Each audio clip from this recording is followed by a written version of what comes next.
இரவு நேரத்தில் கேட்ட ஏசப்பா சத்தம். ஜெபம் செய்கிறார்கள் என நினைத்த அக்கம் பக்கத்தினர். சிறிது நேரத்திற்கு பின் வீட்டை திறந்து பார்த்தவர்களுக்கு அதிர்ச்சி. கழுத்து நெரிக்கப்பட்டு ஒரே கட்டிலில் சடலமாக கிடந்த தாய் மகள். வீட்டில் இருந்த 13 பவுன் தங்க நகைகள் மாயம். நகைக்காக அரங்கேறிய கொடூரமா? குற்றவாளிகள் சிக்கினார்களா? நடந்தது என்ன?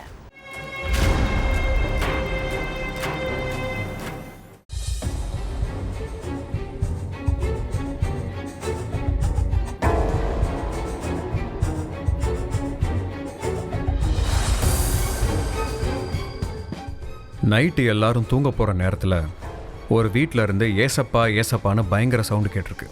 வீட்டுக்குள்ளே இருந்த தாயும் மகளும் தான் ஏசப்பா ஏசப்பான்னு கத்திருக்காங்க.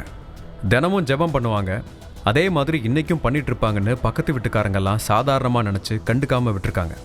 அதுக்கப்புறம் கொஞ்ச நேரம் கழித்து பக்கத்து வீட்டில் உள்ளவங்க சந்தேகப்பட்டு அந்த வீட்டுக்குள்ளே போய் பார்த்துருக்காங்க. வீட்டுக்குள்ளே போனவங்களுக்கு ஒரு நிமிஷம் மூச்சே நின்று போயிருக்கு. ஏன்னா அங்கே தாய் மகள் 2 பேருமே கட்டில் சடலமாக கிடந்திருக்காங்க.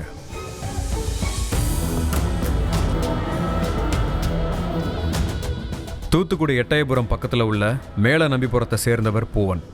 கவர்மெண்ட் ஸ்கூலில் ஆசிரியராக வேலை பார்த்துட்டு ரிட்டையர்ட் ஆனவர். ஒரு சில வருஷத்துக்கு முன்னாடி உடல்நலம் பாதிக்கப்பட்டு உயிரிழந்துட்டார். அவரோட மனைவி பேர் சீதாலட்சுமி. இவங்களுக்கு 2 மகள்கள் 1 மகன் இருந்திருக்காங்க. அதில் ஒரு மகனும் ஒரு மகளும் ஏற்கனவே இறந்துட்டதா சொல்லப்படுது. இன்னொரு மகள் பேர் ராமஜெயந்தி. இவங்களுக்கு திருமணமாகி கொஞ்ச வருஷத்துலேயே கணவர் கூட மனஸ்தாபம் ஏற்பட்டு தாய் வீட்டுக்கு வந்திருக்காங்க.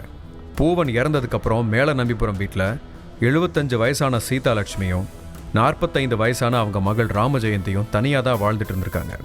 பூவனோட பென்ஷன், அப்புறம் கோவில்பட்டியில் உள்ள வீட்டோட வாடகை, இதை வச்சு குடும்பம் நடத்திட்டு இருந்திருக்காங்க.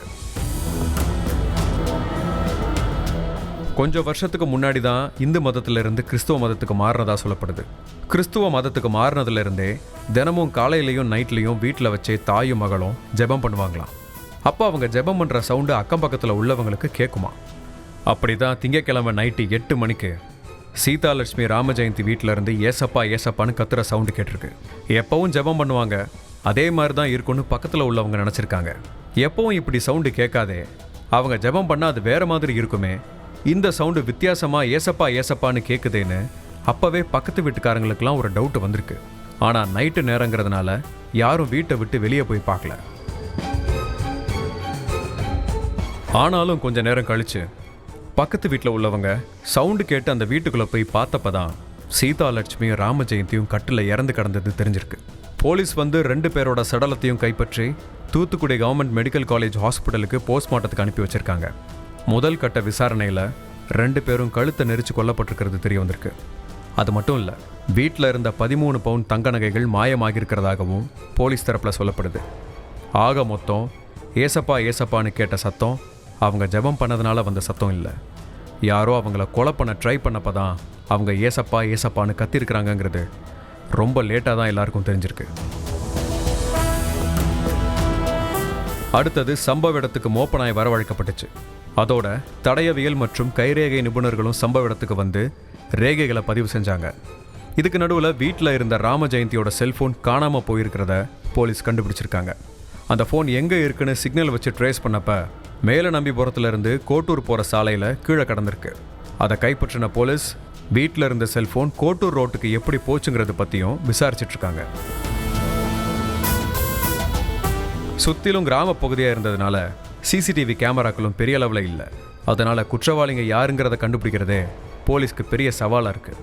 சந்தேகத்தின் பேரில் 10 பேரை பிடிச்சு போலீஸ் விசாரிச்சுட்டு இருக்கிறதா சொல்லப்படுது. வீட்டில் இருந்த 13 சவரன் நகை காணாமல் போயிருக்கிறதால கொள்ளை கும்பல் தான் வீட்டுக்குள்ளே புகுந்து தாய் மகளை கொண்டுட்டு நகையை திருடிட்டு போனாங்களா, இல்லை 2 பேருக்கும் பாலியல் ரீதியான துன்புறுத்தல் நடந்துச்சா அப்படிங்கிற பல்வேறு கோணங்களில் தீவிர விசாரணை நடந்துட்டுருக்கு.